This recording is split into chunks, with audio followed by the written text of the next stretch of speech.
Easter Island's Moai statues are more epic than the pyramids because the Moai statues came from nothing, from a handful of people on a barren island in the middle of nowhere. It's a difference in resources.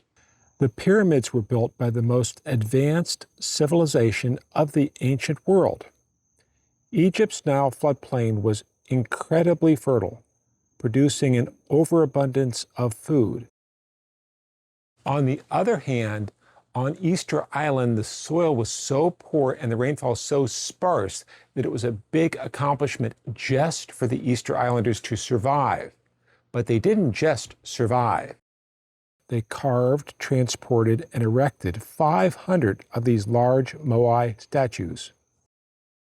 Ancient Egypt's population was 1.5 million people. On the other hand, Easter Island's population was never more than 3,000, and that 3,000 number includes children and old people who could not work. So, ancient Egypt had hundreds of thousands of people to work. Easter Island had almost no one. I'd like to break down the epic accomplishment of the Easter Islanders into 6 parts.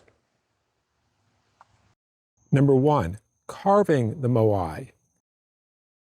Here's where the Moai were quarried out of volcanic rock with only hand axes. Amazing.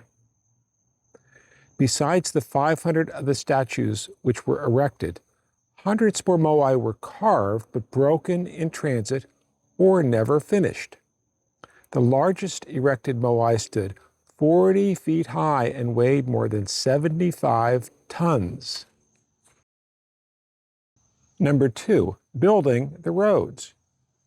After being carved, the Moai had to be transported. The islanders built more than 20 miles of hard-packed dirt roads constructed to be a level path through the up and down landscape. Number 3, moving the Moai. The islanders did not have draft animals to pull the heavy Moai along the roads, nor did they have wheels to get the Moai rolling. Currently, the best theory is that the Moai traveled the roads by the islanders rocking and pulling them an inch or two at a time like this. So they weren't just hard workers, but good thinkers to figure that out.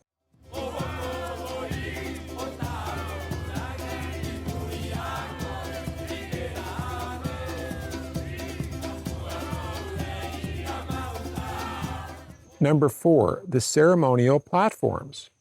The islanders did not stop at just carving the statues.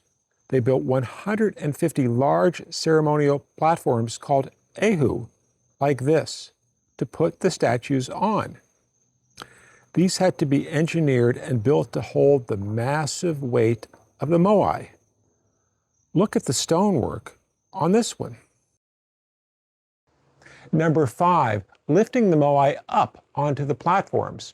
So the islanders have their carved and transported Moai, and they have their ceremonial ehu platforms.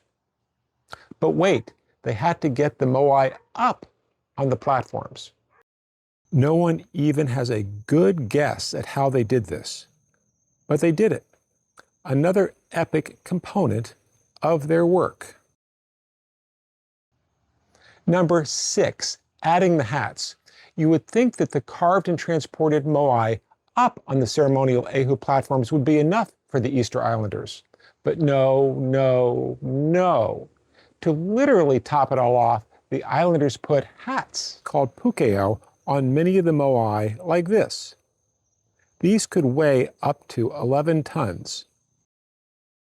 How did they get those hats up there on those heads? No one knows, but again, an epic accomplishment. I'm not calling the Moai more epic than the pyramids without some background. We've been to the pyramids, even inside them. The thing is, when you learn about ancient Egyptian civilization, you can expect things like the pyramids.